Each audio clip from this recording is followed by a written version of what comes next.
At ito na nga yung part 2 pagkatapos ng haircut ni Liam. Noong panahon nga ito ay maulan at kasama nga namin dito ang pinsan ni Liam na si Ate Nisha niya. At sa mga puntong ito nga ay nandito na nga kami sa SM at naghahanap na nga ng parking si Daddy C na kung saan malapit ang entrance. Pwede siguro dyan.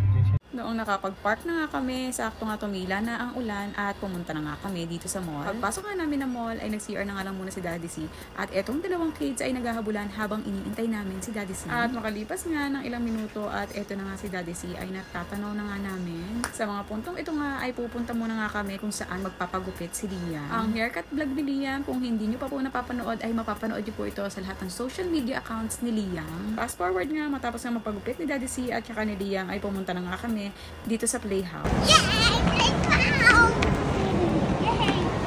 Hindi, pwede rin pala sila mag-train tapos dalawa lang sila na antay na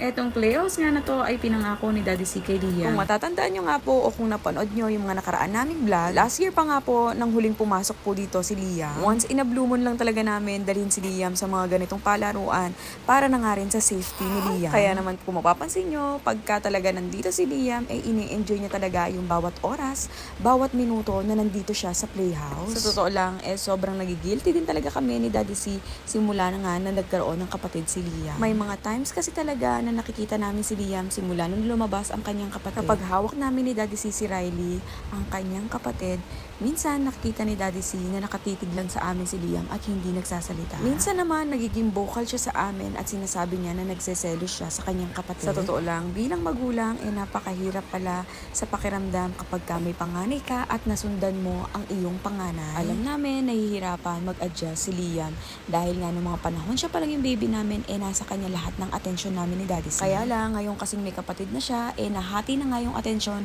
na dati ay nasa kanya lamang lahat. Naiintindihan naman namin ni Daddy C ang adjustment ni Liam. Kaya naman sa abot ng makakaya namin ni Daddy C, pilit namin iniintindi ang adjustment na nararanasan ni Liam. Kaya naman tulad nito, pinaparanas nga ulit namin ni Daddy C kay Liam. Yung mga panahong 3 pa lang kami, gusto nga namin iparamdam kay Liam na kahit may kapatid na siya, palagi pa rin kami nandito ni Daddy C para sa kanya. Hindi man kami perpekto ni Daddy C bilang magulang, ginagawa pa rin namin sa abot ng aming makakaya ang pangangailangan ng aming mga anak, lalong-lalo na tong si Liam. Dahil nasa stage na nga si Liam na nagseselos, nagtatampo, meron pa kang times na kapag inaalagaan namin si Riley, ang kapatid ni Liam, kapag hinanap namin si Liam nasa kabilang kwarto lang pala, nakatingin sa bintana at humihikbi na lang. Itong senaryong ito, kung pag-iinarte lang para sa iba, pero sa amin ni Daddy C ay napakalaking impact ito sa amin at nasasaktan din kami ni Daddy C. Kaya naman kapag kami times na tulog talaga si Riley, ay binibigay talaga namin lahat ng oras namin kay Liam. Madalas, pinagsasabay pa nga namin ang atensyon namin na ibinibigay sa kanilang dalawa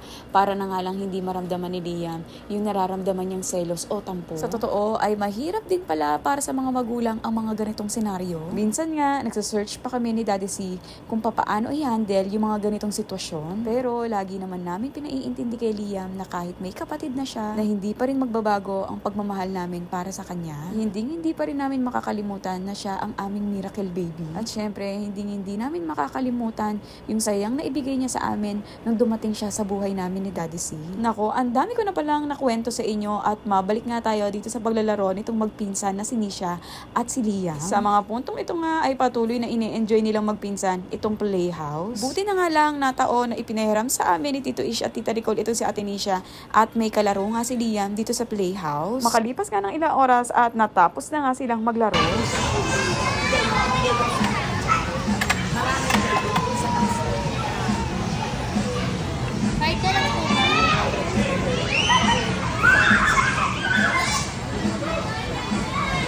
At syempre, hindi pa nga dyan natapos dahil nakakita nga ng train itong dalawa at bumili nga kami ng ticket. After nga ng playhouse, binihisan nga namin muna sila dahil nga basang-basa na nga sila ng pawis. At pagkatapos nga, sumakay na nga sila dito sa train. Silang dalawa na nga lang yung pinasakay namin dahil alam nyo na, baka naman masira itong train kapag kaya kami ni Daddy C ang sumakay.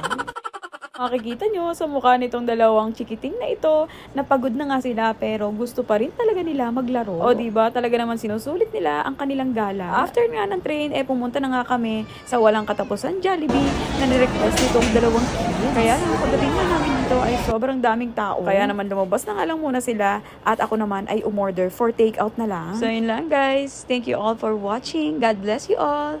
Bye-bye!